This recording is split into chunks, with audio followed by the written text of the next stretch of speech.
안녕하세요. 룰루맘입니다. POA 수당을 받으신 분들 계속해서 서류 업로드하라는 안내를 받고 계시죠? 서류를 간단하게 업로드 하실 수 있는 분들도 계시지만 실제 서류가 좀 복잡하게 업로드 해야 되는 케이스들도 있습니다. 그래서 이거를 단정적으로 이 서류를 업로드 해라라고 제가 말씀드리기는 어렵습니다. 양식들을 하나하나 보여드리고요. 이 양식이 어떤 건지 간단하게 리뷰해드리고 여러분들이 어디에 해당하는지를 준비할 수 있도록 제가 몇 가지 직장에 대한 것도 팁을 좀 드릴 거예요.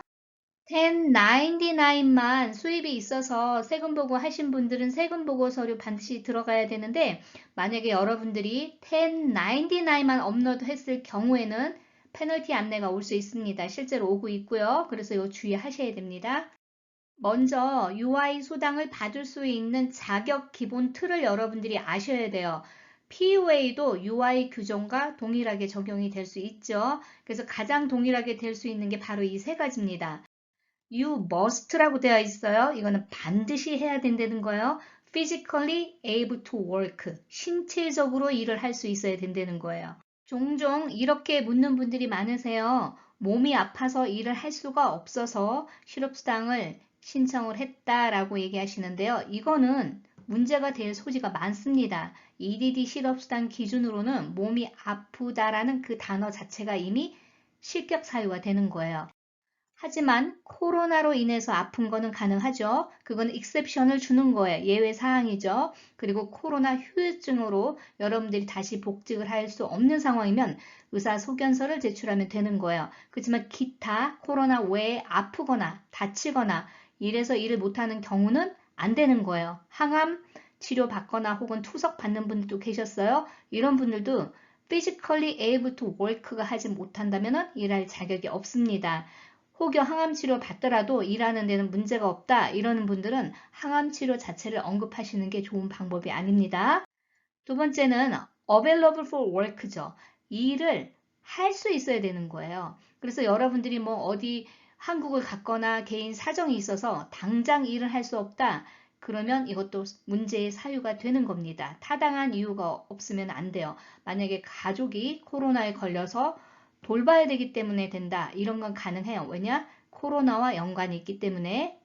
하지만 코로나와 직접적인 관련이 없는 규정에 의해서 여러분들이 당장 일을 할 수 없다 그러면 그것도 문제가 되는 거예요. 이런 거는 멘트를 하는 것보다 차라리 안 하는 게 나을 수도 있어요. 거짓말을 하라는 건 아니에요. 굳이 묻지 않는 거를 얘기할 필요가 없다는 거예요. 이런 실수 많이들 하시더라고요. 직장 오퍼가 들어올 때 바로 일을 할 수 있어야 됩니다. 만약에 여러분들이 나는 2달 있다가 해야 된다, 석 달 있다 해야 된다. 그런 이유는 특별하게 코로나와 직접적인 관련이 없을 경우에는 안 되는 거예요. 구직을 하고 직장이 없어서 일을 못하는 거는 가능하죠. 하지만 이건 어떤 차이죠? 구직을 하고 직업이 구해졌음에도 불구하고 바로 일을 할 수 없는 그런 상황일 경우, 그럴 경우에는 실업상을 받을 수 없습니다. 이것 또한 자영업자 POA 받는 분들도 동일하게 이 세 가지는 적용이 돼요. 이걸 기본 툴로 갖고 계셔야 여러분들이 서류 준비하는데 어려움이 없습니다. 오버페이먼트에 대한 내용이 약간 업그레이드 됐습니다. 오버페이먼트는 두 가지로 나눌 수가 있어요. 하나는 fraud, 그리고 두 번째는 non-fraud. fraud는 사기, 고의적으로 사기를 친 거고요. non-fraud는 어떤 실수에 의한 거예요. 이건 여러분들이 고의성이 없는 거예요. intentionally, 이게 의도적으로, 고의적으로 한 거예요. 여러분들이 거짓 정보를 제공해서 실업수당을 받았다 그럴 경우에는 페널티 30%에 달하게 지급을 하는 거예요. 이거는 수당을 받은 금액을 전부 반납하면서 그 금액에 대해서 30%예요. 그러니까 수당 플러스 30% 페널티. 또 additionally 추가로 5 to 26 weeks가 disqualified 된다 이 얘기예요. 이 얘기는 이미 받았던 수당이 5주에서 23주가 된다는 그 얘기가 아니고요. 앞으로 여러분들이 혹여라도 추가로 수당을 받아야 될 기회가 될 때 최소 5주, 맥시멈 23주까지 수당을 지급하지 않겠다는 말로 해석을 하셔야 됩니다. 고의성이 없고 여러분의 잘못이 아닌 경우가 있어요. 여러분들이 수당 자격이 있는지 없는지 정확하게 몰라서 일단 EDD 어플라이 했고 모든 정보를 정직하게 다 보고를 했는데 자격이 없음에도 불구하고 만약에 EDD에서 지급을 했다. 그런 경우에는 non-fraud가 되는 거예요. 그래서 non-fraud일 경우에는 페널티는 부과하지 않습니다. 다만 지급된 수당은 반납을 하라는 거예요. 그런데 non-fraud이고 여러분의 과실이 아닌데 EDD에서 지급을 해줬다. 어떤 규정이 있었죠? 오버페이먼트 웨이브할 수 있는 연방정부 특별 규정이 있었습니다. 그래서 만약에 여러분들이 fraud가 아니고 non-fraud에 해당이 되는데 수당을 반납하라는 안내가 오신 분들은요. 어필을 해보시는 게 좋습니다. 어떤 규정에 의해서 오버페이먼트 웨이브 규정에 의해서 그렇지만 이런 거 어필하실 때 여러분들이 섣불리 하시면 안 돼요. 어필은 최종 결정을 해주는 판사가 보는 서류이기 때문에 이 또한 신중하게 서류를 준비하셔야 되는 거예요. 오버페이먼트를 납부해야 되는 상황이 되었을 때 페이먼트를 반납하지 않으면은 여러분들이 1년에 한 번씩 1040 개인 텍스 리턴 보고하시죠? 그럴 때 환급 받는 거를 홀드할 수 있습니다. 그래서 실제로 5,000불 가량 받아야 될 돈을 못 받고 1년 넘게 홀드되는 분도 계셨어요. 주정부 복권에 당첨이 돼도 그 돈이 홀드됩니다. 주정부가 여러분들한테 지급해야 되는 돈이 있어도 홀드가 됩니다. 그 돈을 빼는 거예요. 예를 들어서 캘리포니아 골든 스티뮬러스 페이먼트 주는 거 있잖아요. 그런 식으로 뭔가 그랜트로 나간다든지 지원금 나가는 거를 홀드 시킬 수 있다는 거예요. 또는 콜트에 여러분들을 상대로 정부가 소송을 할 수가 있습니다. 소송을 할 경우에는 콜트 파일링 피라든지 모든 이자가 부과되는 거예요. 여러분들의 자산에 저당을 잡을 수가 있습니다. 이게 프라폴이라는 게 꼭 부동산만 있는 게 아니에요. 자동차가 될 수도 있고 은행 밸런스가 될 수도 있어요. 그러니까 여러분 이름으로 자산 될 만한 거는 전부 차압을 해요. 혹은 직장생활 하시는 분들은 급여를 차압시킬 수도 있습니다. 미국에 사신다면 어디에 계시든지 다 차압이 가능하고요. 만약에 여러분들이 해외로 나가셨다 그러면 입국하실 때 문제가 될 수도 있고 이 금액이 크다 그러면 인터폴 수사도 할 수가 있어요. 그렇기 때문에 주의하셔야 돼요. 그래서 되도록이면 프로드로 안 걸리도록 여러분들이 준비를 잘 하세요. 실제로 제 구독자님 중에서 프로드로 걸릴 만한 분들은 없는데 조금 이 규정을 몰라서 실수를 하신 분들이 꽤 많으셨어요. 그래서 제가 여러 가지 염려되는 부분들이 있어서 오늘 이렇게 준비를 좀 해봤습니다. 가장 대표적으로 1040 tax return이라고 해서 개인 소득 신고를 하는 거예요. 이 개인 소득 신고에는 남편분, 아내분, 부양가족 이렇게 다 소셜 넘버랑 들어가죠. 이게 기본적인 텍스 폼입니다. 많은 분들이 1040 tax return을 조인틀리 한다 이 말만 언급을 하시는데요. 그거는 의미가 있는 게 아니에요. EDD하고. 왜냐면 이 지금 남편분하고 아내하고 템포리 텍스 리턴을 하셔도 아내가 전업주부일 때도 여기에 들어가고 둘이 공동으로 자영업을 하셔도 여기 들어가요. 그러니까 이거는 자영업을 증빙할 수 있는 기본적인 서류는 아니에요. 그래서 이 서류를 업로드 하시되 어떤 서류가 첨부돼야 되냐면 자영업의 소득을 증빙할 수 있는 스케줄 C라는 양식을 같이 첨부를 하셔야 되는 거예요. 그런데 여기에서 결정적인 실수를 많이들 하세요. 자, 스케줄 C는 자영업을 증빙하는 서류입니다. 그런데 세금 보고할 때 남편분 이름만 들어가는 경우가 있어요. 부부가 분명히 둘이서 일을 하시는데도 혹은 아내분만 들어가는 경우가 있어요. 남편분과 아내분의 이름이 동시에 들어가는 경우가 있습니다. 자, 만약에 남편분 이름만 들어갔을 경우에는 이 서류는 남편분 POA를 증빙하는 서류로밖에 쓸 수가 없습니다. 아내분 이름만 들어갈 경우에는 반대로 아내분의 POA를 증빙하는 서류로밖에 쓸 수 없습니다. 만약에 남편분과 아내분 두 분 다 이름이 들어갔다면 동일한 서류를 남편분도 사용하실 수 있고 아내분도 사용하실 수 있습니다. 그래서 만약에 남편분과 아내분 동시에 여기에 이름이 들어가신 분은 각각 따로따로 안내가 오는데 이 서류를 각각 따로따로 똑같은 서류를 업로드 하시면 됩니다. 지금 문제가 되는 케이스가 있죠. 아내분만 있거나 남편분만 있거나 이런 경우에 반대 배우자의 이름이 없을 경우에 자영업을 증빙하는 서류로 사용할 수가 없습니다. 인정받지 못할 거예요. 기타 다른 자영업 소득을 증빙할 수 없다면은 이 자체에 대해서 담당 회계사님께 어떻게 해야 되는지 먼저 상의를 하실 것을 권장해 드려요. 페이스톱이라는 거는 이러한 양식을 갖추고 있습니다. 이게 W2 급여를 받는 분들이에요. 그래서 POA를 받는다 하더라도 자영업자가 아니고 W2 급여를 하루라도 혹은 일주일이라도 일하다가 팬데믹으로 실업이 되신 분들은 이 서류가 있을 거예요. 왜 이 서류가 좋냐면 일을 하신 날짜가 정확하게 나와요. 그래서 여기에 팬데믹 이전에 여러분들이 실업수당 신청할 그 시점에서 그 전에 일을 하셨다는 거를 이 날짜로 증빙을 할 수가 있습니다. 그리고 이 서류가 있다는 거는 EDD에 기본적으로 고용주가 세금 보고를 분기별로 하기 때문에 다 여러분들의 데이터가 있다는 거예요. 간혹가다 이게 누락될 경우도 있어요. 그럴 경우를 대비해서 이 서류를 준비하시되 추가로 W2라고 이거 알죠? 1년에 한 번 주는 거예요. 전체적으로 여러분들이 토탈 얼마를 받았다는 거예요. 이 내용에는 EDD 세금 보고하는 그 텍스 아이디가 있어요. 고용주분의. 그래서 이걸 같이 첨부하실 거를 권장해 드려요. 자, 페이스톱하고 W2 폼을 같이 업로드 하시고요. 이런 분들은 2020년도 세금 보고 자료 하실 필요 없습니다.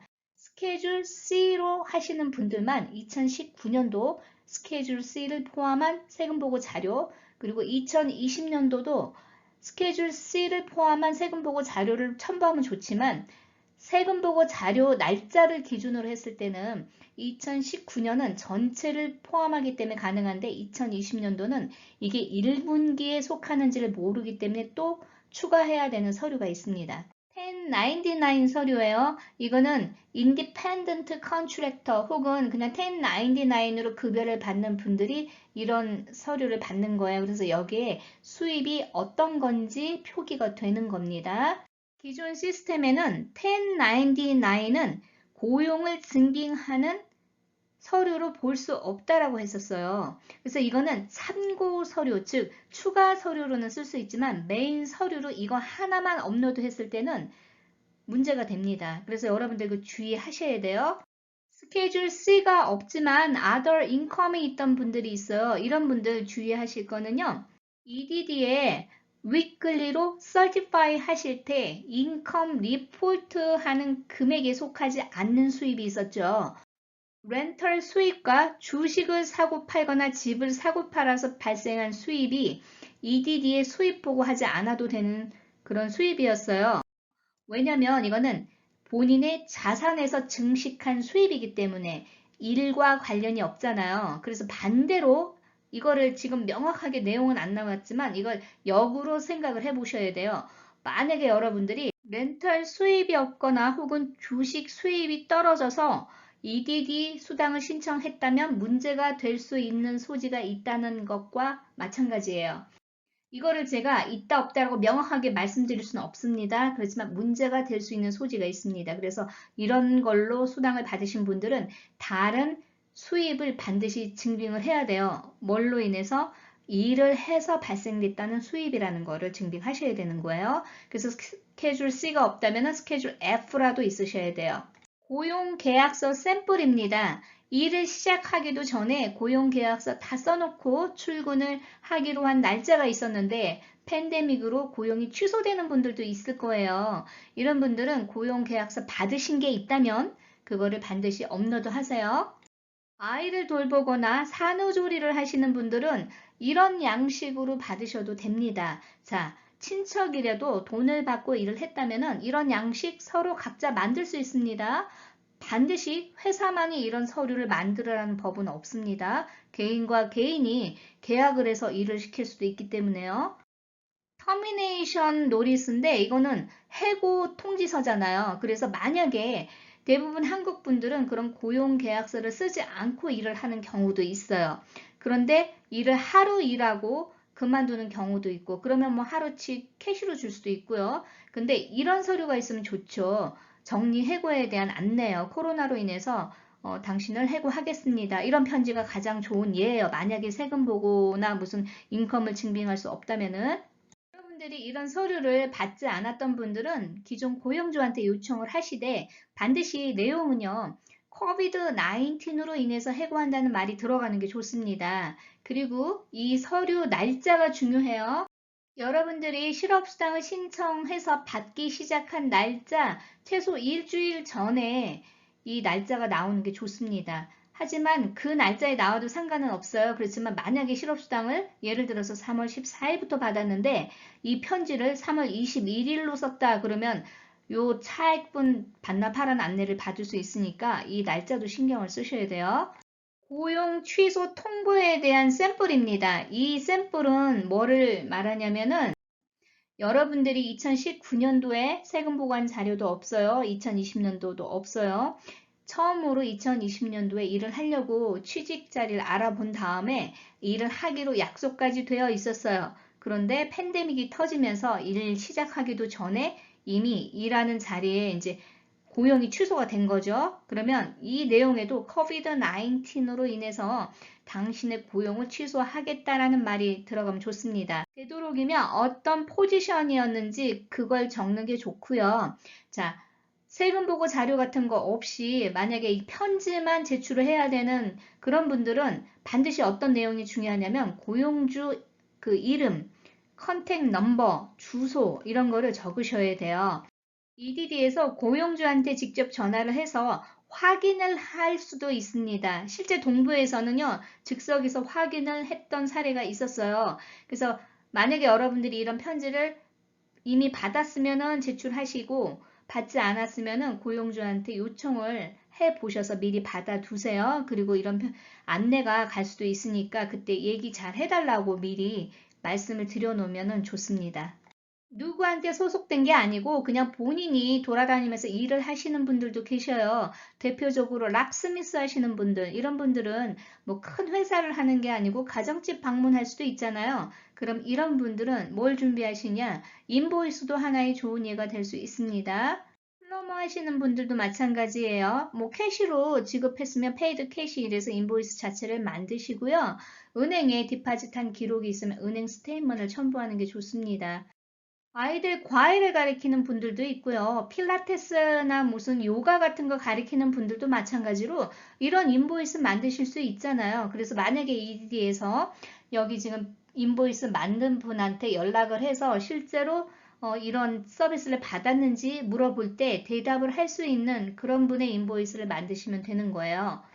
이미 인보이스가 있는 분들은 그 기존 인보이스를 업로드 시키는데, 자, 1, 2, 3월 달 1분기 중에서 필요한 인보이스를요, 있다면 월별로 하나씩 혹은 월별로 두 개씩 이런 식으로 몇 개만 샘플링해서 올리시고요. 뭐 30장이 있다 그래서 전부 30장을 업로드 하실 필요는 없습니다. 부동산 하시는 분들은 에스크로가 클로징 돼야만이 커미션이 들어오잖아요. 그럼 수입은 없었는데 그렇다고 뭐 인보이스를 만들 수 있는 상황도 아니에요. 그럼 이런 분들은 어떻게 증빙하시느냐? 되도록이면 팬데믹 실업수당 받기 바로 이전에 여러분들이 고객들한테 리스팅을 준 내용이 있다면 그걸 이렇게 프린트를 하세요. 이메일 같이. 단 만약에 이게 한국말로 이렇게 돼 있을 경우는 이 내용을 볼 수가 없잖아요. 그래서 구글 같은 경우에는 맨 오른쪽에 이렇게 점점점 돼 있는 거를 눌러보면은요, 밑에 Translate Message라는 게 있어요. 혹은 여러분들 전화기 자체가 자동으로 영어를 한국말로 번역해 주는 경우도 있고, 한국말을 영어로 번역해 주는 것도 있어요. 그런 기능이 있다면 되도록이면 이렇게 한글 자체가 아니고요, 말이 조금 어색해도 괜찮으니까 이 내용 자체를 영어로 트랜슬레이트를 하신 후에 그 다음에 프린트 하실 거를 권장해 드려요. 스케줄 C가 없는 분들도 계셔요. 본인이 코퍼레이션 오너이면서 1120만 세금 보고하시는 분들도 계시단 말이에요. 그러면 이런 분들은 어떻게 하시냐면은 1120 세금 보고 하신 거를 업로드를 하세요. 2019년도가 항상 중요하니까 2019년도 업로드 하시고 그 코퍼레이션이 여러분이 운영하고 있다는 것을 증빙할 수 있는 어떤 서류든지 가능하면은 첨부를 더 하세요. 1120 세금 보고 하시는 분들은 가장 대표적으로 다 갖고 계시는 게 바로 이거잖아. 오른쪽에 있는 거. Articles of Incorporation. 여기에 보면은 오너가 누구누구인지 이름이 나온단 말이에요. 그 서류를 첨부하시는 게 좋을 것 같고요. 만약에 셀러스 퍼밋, 세일즈 텍스 보고하시는 분들이 있죠. 혹은 그 시에서 텍스 보고하시는 그 텍스 비즈니스 아이디가 있는 분들은 그 서류들을 다 추가로 첨부하실 거를 권장해 드려요. 왜냐하면 개인이 실업상을 받았지만은 개인 소득을 자영업으로 증빙할 수 없기 때문에 법인으로 하시는 분들은 이 추가 서류들을 최대한 하실 수 있는 만큼 첨부를 하실 거를 제가 권장해 드려요. 마찬가지로 여러분의 이름이 나오는 서류가 중요하겠죠. 부동산, 융자 혹은 보험하시는 분들 있죠. 이런 분들은 따로 뭐 비즈니스 텍스 아이디 이런 거 받는 건 아니지만은 스테이트에서 받은 라이센스가 있죠. 여기에 어떤 직종인지가 나온단 말이에요. 그래서 되도록이면 라이센스를 첨부하실 거를 권장해 드려요. 특히 스케줄 C 있는 분들도 이 라이센스 같이 첨부하시면 좋을 것 같아요. 세일즈 텍스 보고하시는 분들은 2020년 1분기 거를 업로드 하실 거를 권장해 드릴게요. 거기에 보면은 비즈니스가 실제로 액티브 했다는 거를 증빙할 수 있어요. 1099을 받는 분들도 있고요. 어떤 독립계약자로서 일하시는 분들은 이런 독립계약자에 대한 일에 대해서 어떻게 일을 하기로 했다라는 그런 고용계약서와 유사한 서류들을 서로 만들어 두시는 게 좋습니다. 핸디맨이나 집 공사하시는 분들도 마찬가지로 어떠어떠한 잡을 얼마에 하기로 했다는 그 계약서가 있는데 실제로 팬데믹 때문에 캔슬될 수도 있잖아요. 그래서 이런 계약서를 첨부하실 수 있으면 하세요. 누구한테 급여를 받거나 혹은 뭐 1099를 받거나 자영업을 하지 않으셨던 분들 중에서 이런 분들이 있어요. 비즈니스를 오픈하시려고 막 준비 중에 팬데믹으로 인해서 문을 열지도 못하신 분들 계실 수 있어요. 이런 분들은 서브리스도 괜찮고요. 비즈니스를 위해서 이렇게 어떤 목적으로 렌트를 월 얼마씩 하기로 했다는 그 계약서가 있으면 좋습니다. 이 계약서 날짜도 마찬가지로 팬데믹 실업수당을 받기 바로 이전 날짜가 돼야 되겠죠. 단지 구두상으로만 주고받던 분들은 어떤 이런 계약을 하기로 했다는 조건을 만들 수 있는 서류를 문서화로 만드시는 게 좋습니다. 그냥 구도상 얘기했습니다. 이런 거는 어필될 수 있는 서류가 아닙니다. 은행 스테이트먼트도 하나의 증빙 자료가 될 수 있습니다. 여기 비즈니스 인컴이 들어오는 그런 은행 스테이트먼트야겠죠. 예를 들어서 이렇게 뭐 존슨, 잉크, 디렉트 디파짓 이런 식으로 어느 회사에서 들어온 걸 디파짓 했거나 혹은 여러분들이 뭐 체크를 받아서 입금을 하면 디파짓이라고 나오잖아요.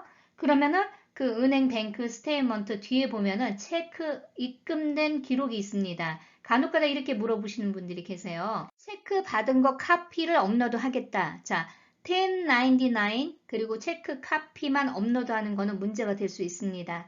만약에 여러분들이 체크 카피를 업로드 하시려면은 그 체크를 입금하신 은행 스테이트먼트까지 같이 꼭 업로드 하셔야지 인정받을 수 있어요. 체크 카피는 서플리먼트, 즉 보조 서류지 메인 서류가 될 수 없습니다. 그래서 되도록이면 은행 스테이트먼트를 업로드 하세요. 자, 은행 스테이트먼트 계속 물어보세요. 2019년 1월부터 계속 쭉 해야 되느냐? 그럴 필요 없습니다. 자, 은행 스테이트먼트를 업로드해야 되는 분은요. 팬데믹 실업수당 신청한 그 시점을 기준으로 이전에 액티브했던 내용만 증빙하면 되기 때문에 제가 권장해드리는 거는 2020년도 1월, 2월, 3월 거까지만 업로드 하세요. 혹여 뭐 3월에 수입이 없었어요. 그러면 1월, 2월 달 것까지만 업로드 하시면 됩니다. 실업수당을 만약에 4월부터 신청을 했다 그러면 4월 달부터는 업로드 안 하셔도 돼요. 일단 1분기가 중요한 거예요. 바로 직전에. 그래서 대부분 많은 분들이 3월까지 증빙해라 이런 서류를 받았기 때문에 굳이 4월 것까지 증빙하실 필요 없고요. 2019년 1월 1일부터 증빙하라고 그랬다고 그래서 2019년도 12달치를 업로드 하실 필요도 없습니다. 자영업 수입만 증빙될 수 있다면 2020년도 1분기 것만 업로드 하셔도 될 것 같아요. 뱅크 스테이트먼트 첨부하시는 분들은 만약에 1분기를 한다 그러면 2020년도 세금 보고한 자료도 같이 업로드 꼭 하세요. 되도록이면 세금 보고한 자료가 있는 분들은 세금 보고한 자료를 꼭 업로드 하셔야 돼요. 뱅크 스테이트먼트 이름 중요합니다. 남편분 이름만 되었을 경우 아내분 서류를 쓸 수 없어요. 그럴 경우에는 은행 가서 두 분 이름을 모두 올라갈 수 있도록 변경하신 후에 업로드 하시는 게 낫겠죠. POA 자격이 안 된다고 안내들 또 받고 계시는 분들이 있어요. 이런 분들은 어떤 점을 고려해야 되냐면요. 아이디 제출하라는 안내를 받았을 때 아이디를 잘못 보내신 분들이 많으세요. 의외로.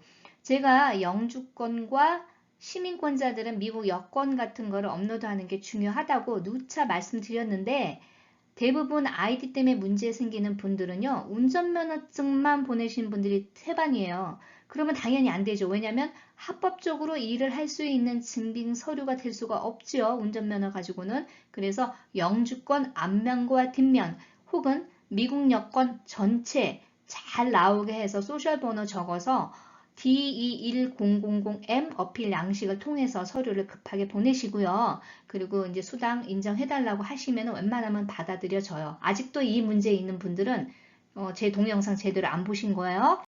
제 채널을 한 6개월 이상 구독하신 분들은 이 문제는 거의 다 해결이 됐을 거예요. 근데 여전히 이런 문제가 있는 분들도 계셔서 제가 다시 한번 알려드려요.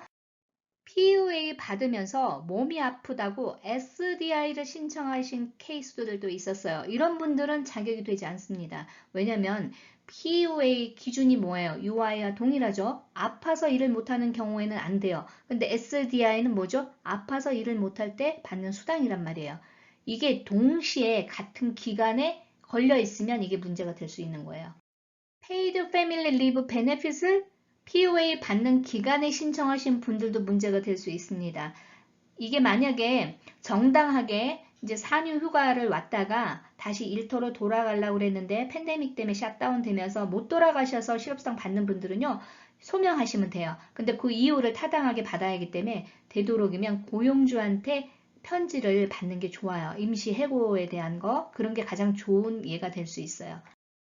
자, 월커스컴, 산재, 여러분의 몸이 다쳐가지고 산재 보험을 신청해가지고 받고 계신 분들은요, 실업수당 받았다가는 문제가 커져요. 이게 산재 보험은요, 주정부가 다 컨트롤 할 수 있어요. 그 데이터를 볼 수 있단 말이에요. 그래서 이런 분들도 문제가 되기 때문에 여러분들이 혹시나 SDI 혹은 PFL 혹은 월커스컴에 동시에 같은 시간대에 신청을 하셨는지 보세요.